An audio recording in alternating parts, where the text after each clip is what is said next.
Si ça existe, alors on peut forcément l'acheter. C'était plus ou moins l'état d'esprit de Ferdinand Piëch, le PDG de Volkswagen dans les années 90-2000. Si aujourd'hui la marque de Wolfsburg est à la tête d'un des plus gros empires financiers de la planète, c'est grâce à lui. Parti des bureaux de Porsche jusqu'à la tête de Volkswagen, en passant par Audi, laissez-moi vous raconter l'histoire de Ferdinand Piëch, l'homme qui a pris le monde automobile comme un Monopoly géant. Petite parenthèse pour remercier mon Minia Maker, SkillFX, qui a fait la miniature de cette vidéo. C'est également un monteur avec plus d'1 an d'expérience, et si jamais vous cherchez un monteur, c'est lui qu'il vous faut. Je vous mets son contact dans la description. Sur ce, bon visionnage. Ferdinand Piëch naît en 1937 en Autriche, dans un environnement propice à l'automobile.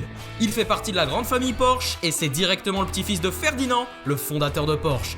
Pas besoin de présenter le bonhomme, un génie, créateur d'un petit bureau d'études qui avait muté en une puissante marque automobile, notamment grâce à des connexions avec un certain moustachu. Sa fille, Louise Porsche, s'était mariée à Anton Piëch et ils avaient eu un fils, Ferdinand.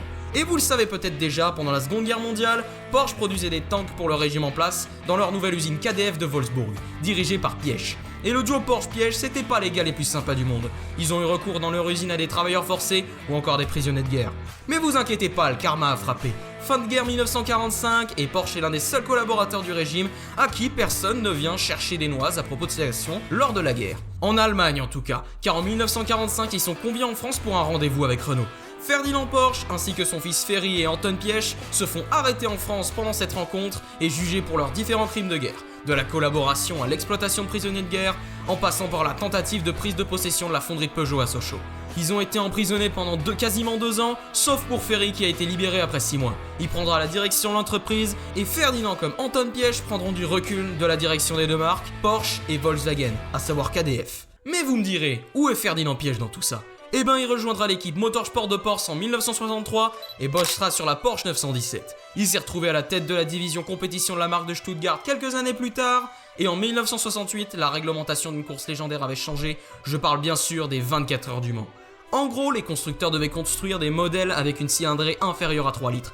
Mais il y avait une petite subtilité. Si par miracle, la marque arrivait à en produire plus de 25 en série, la limite passait de 3 à 5 litres. C'est énorme, mais la FIA savait que personne n'était ni assez riche, ni assez fou pour s'engouffrer dans cette gigantesque brèche. Sauf bien sûr Piëch, qui avait la sérieuse manie de toujours vouloir montrer qu'il avait la plus grosse.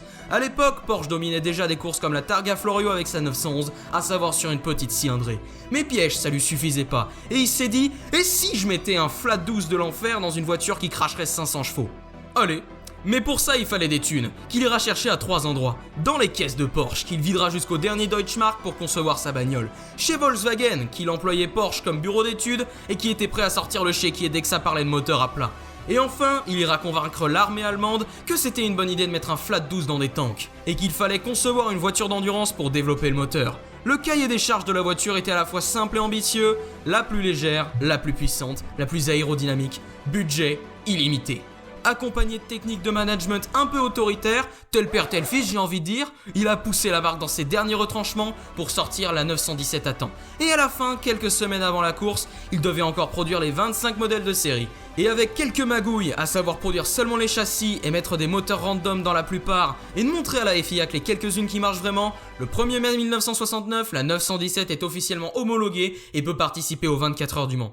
Mais en 69, la voiture est juste pas fiable. Toutes les 917 sont obligées d'abandonner et les pilotes sont terrifiés par la bagnole. La voiture avait des gros problèmes d'aéro et était le parfait exemple du cercueil roulant. Piëch, dans un dernier espoir, engagea John Wyer pour régler les problèmes.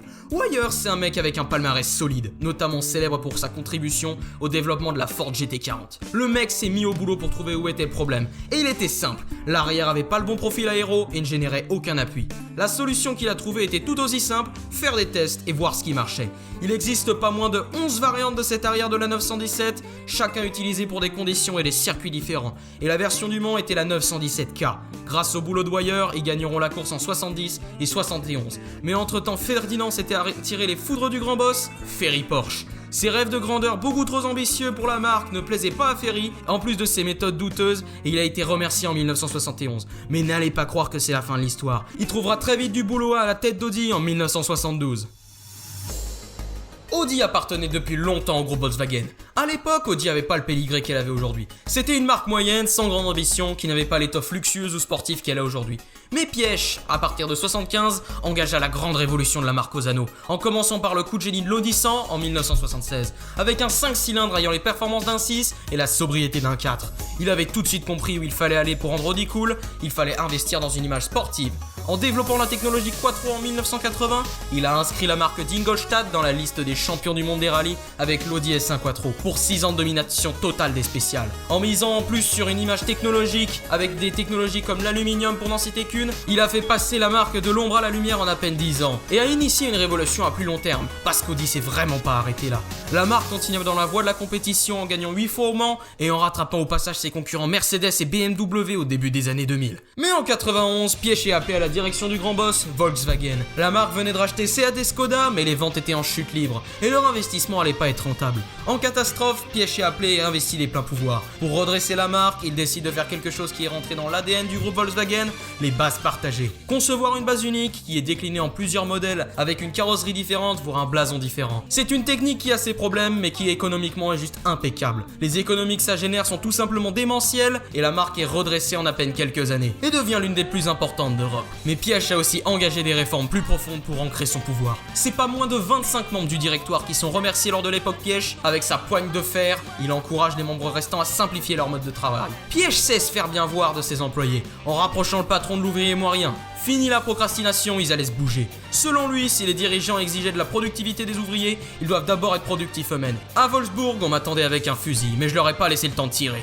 Et il avait bien raison. Lors de l'ère Piëch, Volkswagen a enregistré les plus gros bénéfices de son histoire. Avec le succès retentissant de la Polo et de la Golf, Volkswagen sort de la crise de 90. Mais avec tout ce cash qui afflue, Piëch se sent pousser des ailes et entame le projet qui le rendra célèbre dans le monde comme l'homme qui a acheté le monde. En 1998, dans un laps de temps d'à peine quelques mois, il achète 3 marques qui propulseront le groupe Volkswagen dans les étoiles, Lamborghini, qu'il rachète plus de 100 millions de dollars via Audi, mais surtout Bugatti et Bentley. Dans les années 90, Bugatti va franchement pas très bien. Romano Artioli, le dirigeant à l'époque, avait claqué beaucoup de thunes dans le B110 pour qu'au final elle soit une catastrophe à cause des cracks pétroliers. Il avait énormément investi pour rénover l'usine historique de Molsheim en Alsace pour qu'au final il veuille vendre la marque en 98 pour une bouchée de pain. Seulement 10 millions de dollars.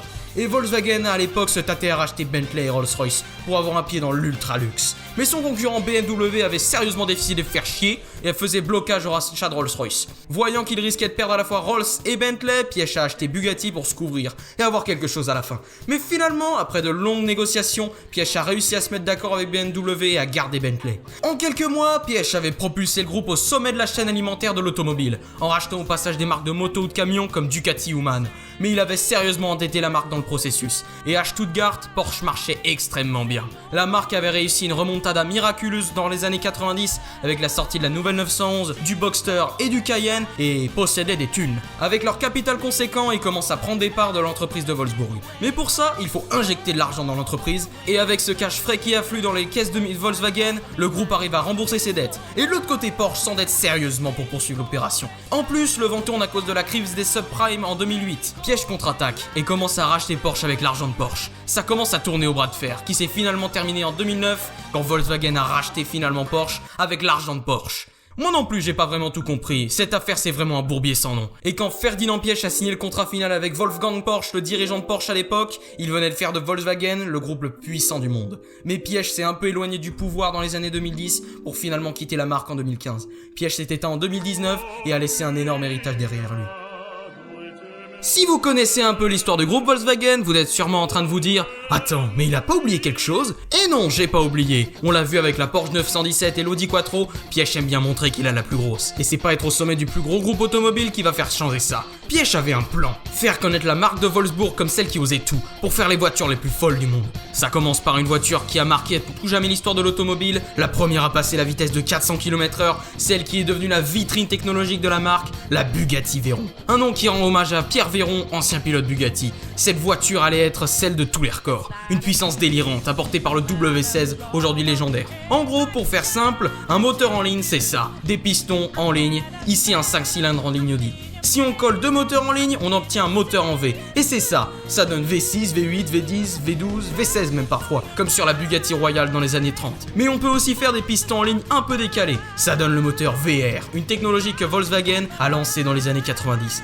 Et là, si on colle 2 moteurs VR, ça donne ça, un moteur en W. W16 dans le cas de l'Aveyron. Ça a pour avantage d'être plus compact qu'un V16 tout en étant aussi puissant.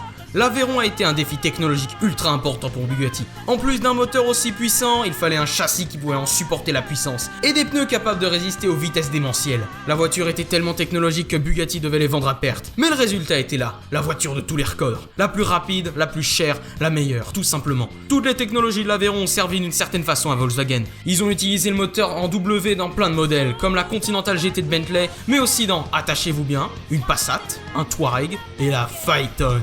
Ils ont fait une Phaeton W12 pour avoir une berline capable de concurrencer Mercedes et BMW sur le segment du vaisseau amiral d'ultra-luxe. Et ils y avaient mis les moyens, de très jolis matériaux, de la puissance, mais ça a pas pris. On va passer le fait que la voiture avait des milliards de problèmes de fiabilité et juste parler du simple concept de mettre un W12 dans une berline au même prix qu'une classe S Mercedes, sans le blason prestigieux, pas fiable et de surcroît pas spécialement joli. Mais bon, ça c'est mon avis. Mais je dois avouer que ça, comme le fait de mettre un W12 dans un Touareg et un W8 dans une Passat, c'est quand même vachement marrant. Piech est aussi responsable de la création de l'Audi R8 et de son V10 de l'enfer, mais aussi de la Volkswagenisation de Lamborghini et de Bentley. En y appliquant la méthode des plateformes partagées, on se retrouve avec une Lambo Gallardo qui est simplement une R8 rebadgée, une Bentley Bentayga qui est en fait une Lamborghini Urus, lui-même une Porsche Cayenne. La seule marque pas trop affectée par ce phénomène, c'est Porsche, qui tient une place à part dans le groupe. Mais aujourd'hui, l'héritage de Piech commence à s'effriter. L'exemple le plus frappant, c'est la vente de Bugatti à la marque croate Rimac. Avec Piech hors du directoire, il n'y a aucun intérêt à continuer à faire des voitures de folie. C'est un peu triste que ça se finisse comme ça, mais Piech nous a quand même donné des voitures géniales, des grandes rivalités en course, mais surtout une bonne tranche de rigolade. Merci d'avoir regardé la vidéo, l'espace commentaire est là si vous avez des remarques ou des choses à ajouter. Merci à SkillFX pour la miniature, pensez à vous abonner et à liker. Sur ce, vive l'auto et à bientôt.